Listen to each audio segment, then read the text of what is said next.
So, I've been wanting to do tier lists with some friends for a while now. I'd actually planned on doing a Kirby overview as a series newcomer, since I had recently played through all the games as a binge, but that's too much work, since I'm not a big YouTuber that has a freaking editor.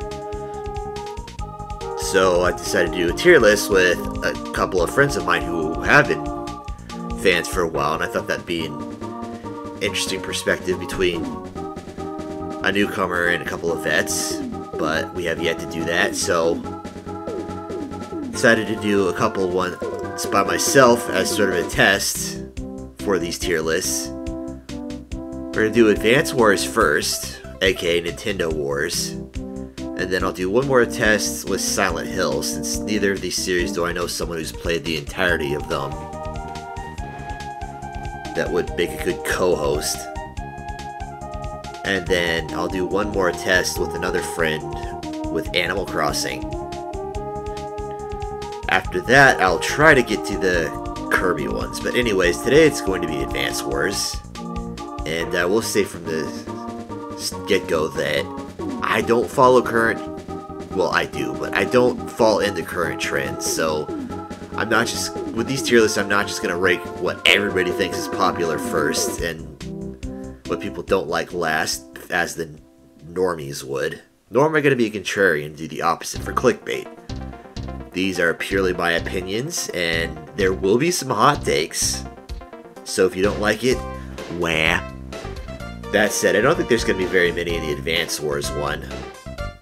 There definitely will be in the Silent Hill one, though, so forewarning on that. Probably the Animal Crossing as well, and I know there will be in Kirby.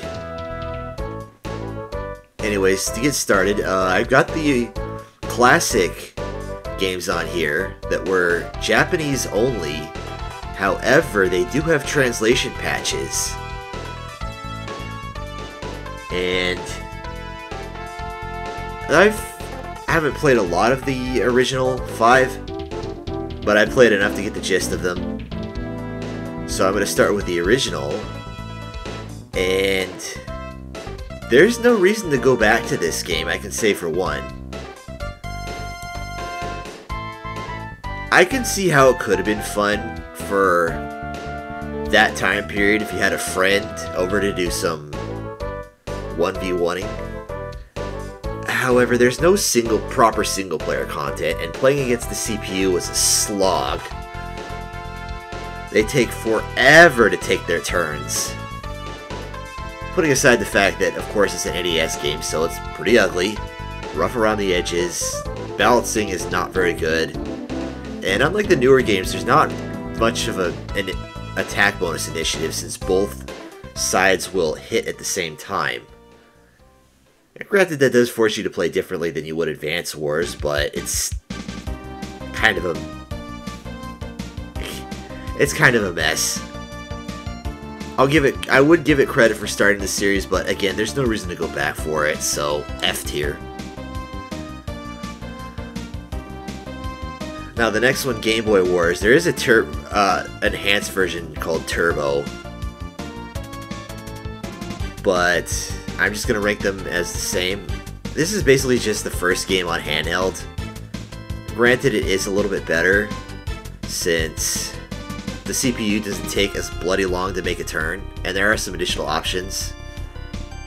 There are more units, and considerably more maps in the original game. The original game had like 15 or 16, this one's got like 20 something. And they changed the tiles to be, or the squares to be more of a tile layout, so I think it was trying to mimic like a hex strategy game like Panzer General. It does also force you to play differently, but again, like the first game, there's no proper single-player content, and the only multiplayer is just to be hot passing the Game Boy around, which I guess is okay if you're just like in a car trip, and if you're playing as a CPU, again, in a car trip, play a couple battles, but just the lack of things to do, the lack of proper single-player, I'm going to put it in a D, since it is better than the first game, but not by much. Not much else to say about Game Boy Wars 2, since it's more or less a rehash of the first game, Um, but it's just Game Boy Wars 1 with color and more maps. That's all about it. I'll put it higher than the Game Boy Wars 1, but that's all I can say for it. They're both D-tier games and no reason to go play them. Now Super, on the other hand, this one's kind of interesting because, well, it shares a lot of the traits of the original game. The balancing is better. There's way more maps. They also added a lot of stuff that was present in the modern day Advance Wars, like COs, although they don't have powers like they do in the new game. So it won't, playing as a particular CO probably won't swing a game like it can in the AW series. And this is the only one of the classic series where you can have 4-player battles. And there's a lot of, like what Game Boy Wars did to Nintendo Wars, there are some quality of life enhancements and more options. Fair amount of maps, and unlike the 8-bit games, there's some pretty decent music in it. Of all the original series, I'd say this is the only one that would be worth going back and trying, but still be more of as a novelty. But make sure you play with other people, because the CPU is still just pretty blah. And it does have the problem of not having a proper single-player mode. However, Game Boy Wars 3 does have a proper single-player mode. That said, it's very bare bones. There's barely any story, and it's really just playing the multiplayer maps in order. It does have a tutorial mode, though it doesn't teach you a lot of the mechanics. And there's some stuff that's never been in other games, such as the ability to pave roads, as well as just to manipulate the map in general. It's pretty neat, actually. And it does have some odd online and IR features. There's quite a bit of experimentalness in this one, but it still just doesn't reach the point of being anything other than mid and reason to go back to, and more of a novelty. I'll put it below Super for that reason, but if you're gonna go play any of the Game Boy ones, this is the one to do. Now next we come to what everybody knows as Advance Wars, when the series finally reached the West. And not only that, this is when the series finally had proper single-player modes. And it had a link cable battle, so you didn't have to only pass the Game Boy around. Though I only played it that way a couple times, since I only knew other one person that had an interest in the series, a GBA and a link cable. But it does have some issues. It's pretty unbalanced. Like I said, while Super did add COs, this one adds powers.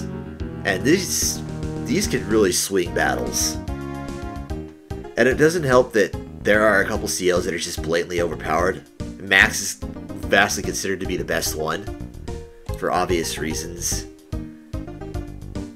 And the only counters I can see to him are really just the multiplayer version of Sturm, since he sacrifices attack power for defense boost, which negates Max's power, but that leaves Sturm with an attack boost and only the Meteor Strike to make up for it, or Grit, since he has range advantage, but even then the map has to be in favor for it. So either everyone has to agree to not play as Max, or everybody's going to play as Max or one of his few counters.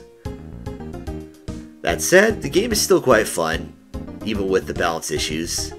The campaign's pretty good, although I don't like the fact that you're forced to play through the field training to get to it, but it is a good way to teach people who are new to strategy games to its quirks, as well as introduce the game-specific things like the CO abilities. There's not much else to say other than I do have an issue with the campaign and the fact that since you're playing as Orange Star for the entirety of it, you're limited to only 3 COs, apart from the last battle, which you are joined by a couple others depending on how you play. I like the fact that there are branching paths, though. I do wish the game had let you play as Nell in the campaign, to at least make it 4. And the story isn't that great, especially in the beginning. But I'm going to give it an A.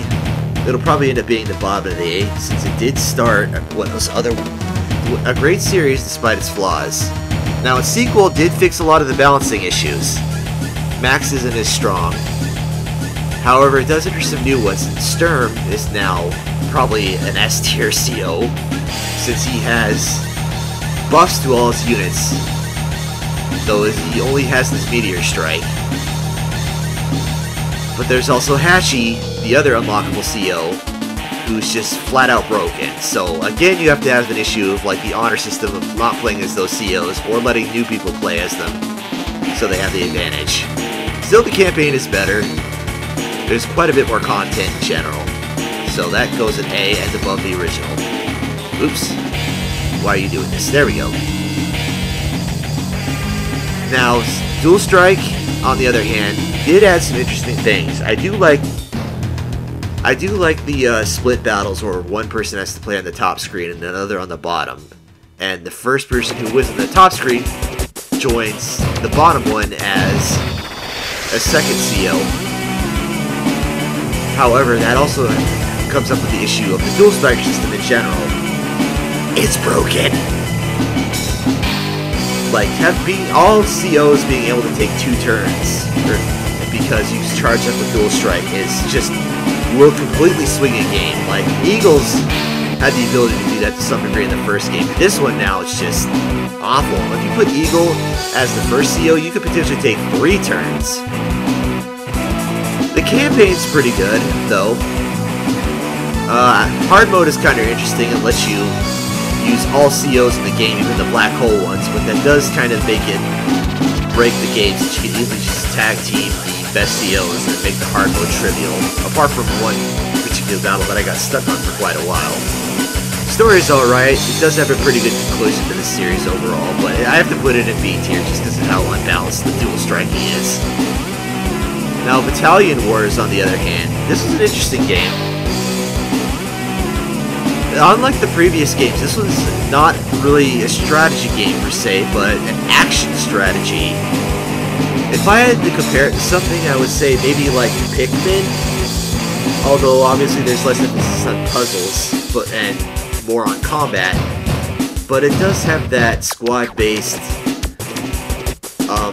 tactical shooter as I can't even say it's a tactical shooter because it's not really realistic like most tac shooters are, or have a punishing damage model, but it definitely gives off Pikmin vibes. I would recommend playing it, however, there is an issue, and why I have to put it in C tier, though I will put it above the classics. And that's the fact that there's very little content. The campaign's only about 4 or 5 hours long. There's no multiplayer or alternative modes, though there are a couple of unlockable maps that are rank dependent, so there is reason to replay it, but there's also an issue, the fact that there's a lot of the missions are easy, but then will just spike. There's a couple missions, particularly in the Dune Sea, that just, because of the timing and restrictions, are just really hard after the rather easy Tundra mission. Still, if you can get it cheap, get it. Just know that it's rough around the edges and quite short. Its sequel, however, fixed a lot of those issues. The campaign still has the issue of being way too short, but thankfully there aren't really any difficulty spikes, though it is a bit on the easy side. There was a multiplayer component to make up for its short length. However, it's shut down and there's no local option. So that's out the window. So if you can pick it up, get it on the cheap, but I do like the fact that you can play as the other factions outside of just an unlockable mission like in the original. Its improvements definitely give it a B rank, but I'm going to put it below Dual Strike. If you're only going to play one, play the second one, though do know that the story mode does kind of require, or rather assume you played through the first game. Now we come to one of my favorites, in a game that I really think was mistreated. People pushed it over because of its art style and its kind of boring edgelord story. However, this is the most balanced out of all of them, and I like the fact that the COs no longer completely swing a battle. Or if they do, it's a lot harder to set up due to the fact that you have to load a CO into a unit, and then their range of the unit's control determines how the power charges, and only then can you activate a power. So you only see maybe a couple power activations per battle. And if you can keep that CO unit knocked down, you'll deny the enemy the ability to use it. And there's also the option of not even playing as a CO, so you can just go neutral. And the COs themselves are pretty balanced, I would say. There's a couple that suck, but apart from maybe Calder, I wouldn't say none of them are really broken or overpowered. So this gets an A tier, and I don't care what the haters and the people that pushed it up say. This game was treated unfairly, and I will die on that hill. I'll put it between AW1 and AW2. I also like to note that I do like the fact that they folded the war room into the campaign map, so they appear as optional battles. And I also like how instead of selecting a CO, you're given, you start as one predetermined. So you can't just like pick the powered CO and just plow through them like you could in the previous two. It feels like an actual made challenge now. They're not called trial maps for whatever reason, but hey. Anyways, I fully recommend playing that one if you pass it up because of its reviews or the fact that it didn't sell well. I will die on the hill that it was treated unfairly. And as if you're wondering why I don't have anything in S tier, that's where the remake goes. Because I will admit I haven't played that much of it yet, but from what I can tell and from what I've seen from a lot of other people, including a certain overrated YouTuber, who everyone can probably guess who I'm talking about, seems to absolutely love it, and I do too. This game combines both the campaigns of AW1 and 2 into one, though I will note I don't like the fact that they cut the field training down to half and folded it into the campaign, because it leaves out a couple of things. And it is, well, a lot of people don't like being forced to play through the field tutorial. I will say it is cutting content, and I never like that. And it's also cutting down the time you get to play as Nell. I mean, unless they change something later on and you can play as her. But as far as I know, once you get past mission 3 in the campaign, you can no longer play as her. And there's only 3 field training missions, so it's down to 6 compared to the original 13.